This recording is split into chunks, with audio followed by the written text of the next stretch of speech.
nice and neat for you. So basically what I'm going to walk through during this 8 minutes is like items that have been pre-negotiated with our district. Like if a principal says something that does not align to this is one of those like come to your IMT because we have pre-negotiated this. This shouldn't be like a question or conversation. I will say you may need to communicate these things to the principal, but just know that these are non-negotiables. Like I will do my best to make sure that they know all of these things really clearly. If there's confusion or if they're asking you to do something different, navigate that in the moment, but come to me and let me know. We're going to go through that. We're going to talk about like really what do you need before summer, and then also I'm going to give you a one-pager on your school that I'm researching in the next month that lets you know what you would like to have on information. Let's go to the first part. Pre-negotiated things with our district. The ISAT, the standards that are in the ISAT, the assessments we're using, like using the use of DRA, like all pre-negotiated. You may again have to like invest principles in it, and that's part of your job, but that should not be in question. The other things are the start and end times for the summer school program. So I gave you some little more information there. Right now, like you may determine this on students will arrive at 7:30 for breakfast, non-negotiable. Instruction will start at 8 o'clock a.m. All kids need to have 30 minutes for lunch, like that you can figure out with your principal when that happens. But then all students leave at 1:30. Like again, we're not adjusting that. In Agua Fria, all classes begin at 7:30, depart at 12:30. No lunch. That should be pretty pushed up. Core member arrival and departure times. So like the times that core members get to campuses and leave from campuses is like not negotiable either. So if they're like, yeah, you guys need to leave by 3:30, we've already talked to them. Like they know what time we're supposed to leave. No, like I'm going to give you more information about that at a later time, but just to know that like those are pre-negotiated. And then in Roosevelt, it should be no surprise to them that we're going to be on their campus on Friday without any kids or FAs. Like if they're like, no, you can't come to our campus on Friday. Cell phone. I was thinking like okay. The other thing is FA expectations. So the expectations of faculty advisors this year is a little bit different. They're all paid by stipends, and so they have a list of expectations, not like a list of hours, and that is normed in both districts. That's Agua Fria and Roosevelt. So like that should not be a question for principals. Like, oh my, yeah, I'm gonna let my FAs leave at 1:30. We talked about right here. Okay. And just a quick example. They're being paid by principals in the district. They know that you're going to facilitate sessions. I'll give you more information about that, but if there's any, like that's already pre-negotiated. And then there's maybe some more things here that I'll make sure you know before your first meeting that are sort of like, if this comes up and they don't seem to align with what you know already, we need to talk. This room going to work.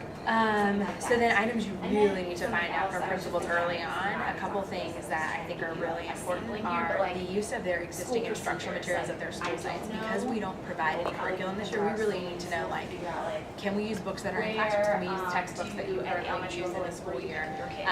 Can we use manipulatives? Will we have library access? Like, those are pretty important things that would behoove you to know and your CMAs to know as they're thinking about how to support core members teaching. And the other thing is your space needs at the school site. So, like, is there a room big enough for CS sessions? Is there a room big enough for my whole group meetings on Fridays? This other thing, these are big categories that are better broken down onto the spreadsheet. In that jump drive yesterday that you put on your computer, there's a folder called Principal Session.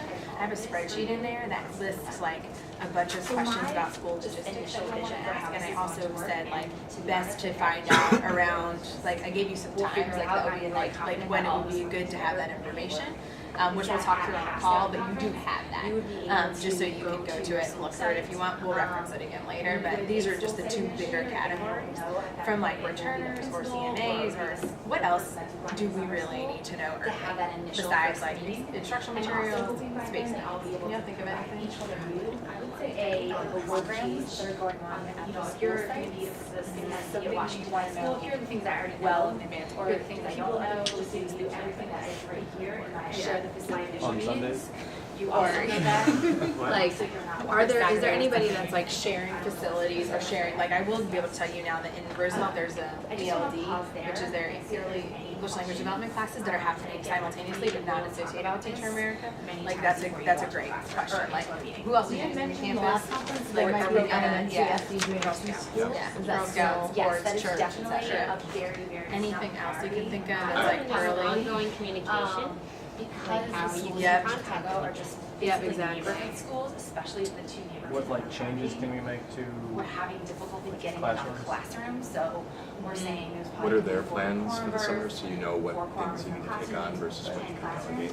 looking at Or enrollment data from work to past do Oh, years. the other great question is who are you working with over the summer? Didn't think about that. Like, who's actually your point person for the summer if it's not them? Two schools. Like, what can I meet that person? Is it a teacher at your school? Like, Can we find can you walk me through our classroom? Like, can we just say hello? Can I get her email? Whatever. That's it. Like, very short To be drive. clear, the principal that you would meet with around half stuff would know that for certain. yes. Okay. Is it gonna be similar to last year where it's like the school site administrator? Yeah, either principals have the So all choice of of that is either staying themselves and doing it for the summer or appointing, they're calling it a lead teacher that's from their school over the summer.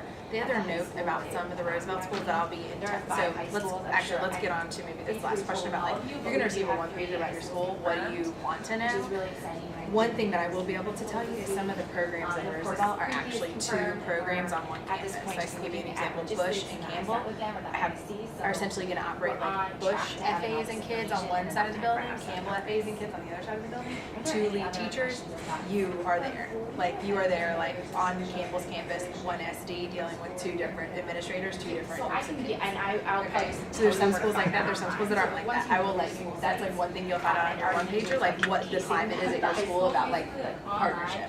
You can go. Do you already know this, or do we need to determine the past, like whether students who are mandated to attend or their failing grades are at risk of retention? That's one of our high schools. That is This summer, something you'd that's wanna something ask I went for. to meeting my principal or this principal about, knowing, so that I was like, ooh, she's been very good about this. 95% compared to our other schools, which are literally 99% African American. Like, we're going to like a spring Should we know what? So you'll be, yes, so I'll probably just direct you on where to go, but, The biggest there are thing you're gonna no have to work out is lunch. Like, that's the biggest thing that you will need to negotiate with that principal. And it is a big thing, actually. The way that I went about that too is like, I think the question that I asked was, when is the cafeteria staff here working to be able to serve lunch? And then I sort of slipped it in and be like, you know, like I'm pretty good with scheduling and putting pieces together. If I, put together a sample, could you look it over and give me feedback? And it was basically like, what I submitted was like, whoop, let's do it. So. Yeah. So basically, you want to know like what time can the cafeteria serve lunch, and then you and maybe myself can figure out like what's the lunch schedule, and then you just go back and say like, look, I worked this out, like, and it'll work for you. Just finding out what time the kids are gonna So that's on your campus. what time buses get there. So when I'm talking about How long- about freshman connection, Is there how long any in advance they want people to read, or how early they so want that's people out because to it's a read. transition program, they want those students to go. Is there anything else that like I could potentially provide you up front that would be helpful? Like I have like number of classrooms and what grade levels will be at your school. Michelle, you have like 30 seconds. Okay, climate at your school, arrival, dismissal, duty policies. Is there anything else that I could get in advance that you would love to know before meeting with your principal? Number of